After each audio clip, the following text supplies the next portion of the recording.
lights and spotlight. And so when some of these things happen, I mean, the man out there will always ask, is it that we're hard of hearing, or can't we just get things right? What is the biggest impediment towards just getting to put things in proper perspective with a view to taking the right steps to correcting them?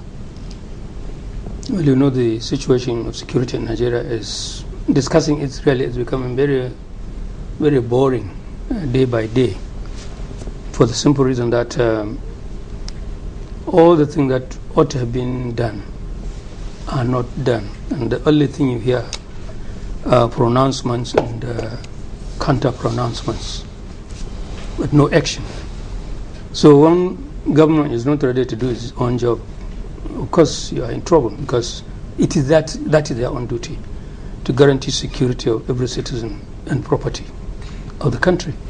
So what you have is, first of all, misgovernance, corruption, which breed all sorts of things. Then instead of going straight to find a solution, they set up one committee after the other.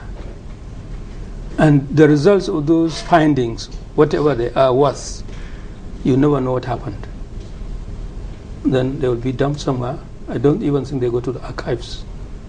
But somewhere along the line, those problems will show up again. We set up another committee. The same thing is repeated over and over and over again. With respect to committees, I know the late President Lajiari also did tell us that, well, when they were talking about who appoints the chairman of INEC, he said, listen, the way government works is, even if they set up a committee, the report is presented to them, they also have to consider it before they decide how to move. So committees, all of those groups, he says, is the way government works. But we've seen countries in the West, 16th, 17th century, they were riddled in deep corruption, but they moved out of those situations that they found themselves in. But our case, I mean, reports in JOS, for instance, that lots of papers, lots of reports, lots of committees, but something's not just connecting. Well, they cannot connect because when you talk of these committees, which committee did America set up after September 11? All the bombings in Spain and France and so on. This young man in Norway who went on a killing spree, which committee did Norwich government set up before they found a solution? But here we are, every day looking for remote and immediate something, which we never see anyway.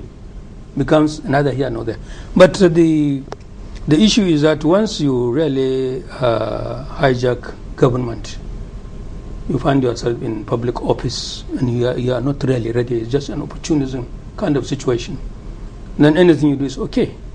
Now when we this program, if the program can talk by itself, we mentioned all sorts of things about JOS before.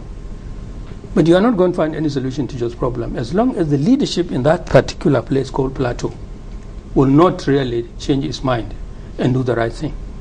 Because I don't want anybody to come here and start telling us that Muslims and Christians or House of Fulani, blah, blah, blah, and all this argument you keep hearing. It's not true.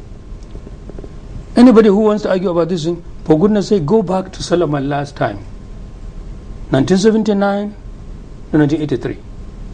There was no Nasarawa then. It was a bigger plateau. And there was not a single incident of any problem. And Plateau then was ruled by MPP.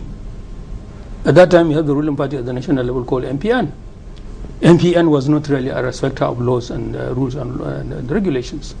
MPN did everything to destabilize non-MPN states of the time. I come from Kano. We are PRP then. And I know what we paid for being PRP under MPN federal government. But despite all that, law and order did not break down. Solomon kept everybody in Plateau, the bigger Plateau. Now you narrowed it to JOS, Plateau State.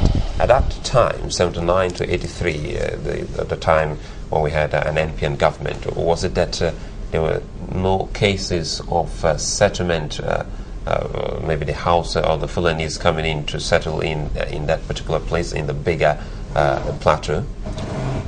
House of Fulani, nobody can tell you exactly how one House of Fulani went to JOS. I mean, even when you look at the configuration of northern Nigeria, everybody was moving about. And by the time the tin mining and columbite were discovered, it attracted people from all over the country. I know a KBC from western part of Nigeria, from Osun State of today, who was a big businessman who owned Terminal Hotel in Jos. It was only became KBC, moved to the old Oyo State, which is now part of Osun, the Osun where he comes from. There's so many other people. One of my teachers in Barewa College was a Yoruba person who spoke Hausa fluently like anybody else. He was born and bred in Jos. He doesn't know anywhere else except Jos. So Jos has always been that melting pot for everybody. But when you now find some parochial minds who start thinking of something called indigent, something called non-indigent. Non-indigents have been targeted. You cannot send your son to school. You cannot get certificate of occupancy on your property. You cannot do anything. Anywhere you go, you are targeted. But you go back in 1953, 54, 1959 election, all the way to 1979 election, the so-called House of Planis were winning elections. Nefu was winning election for Jos. Salu, Nakande, and so on, represented Jos in the House of Representatives, and so on. So there's nothing like this. But all this crisis came with this republic. Whether they call it, I don't know what they call it, since 1999 to date, Fourth Republic or whatever number it is. The people who took over Plateau now, in order to be relevant, they must show this idea of this chauvinist thing. And that's what really escalated the tension. It doesn't matter what you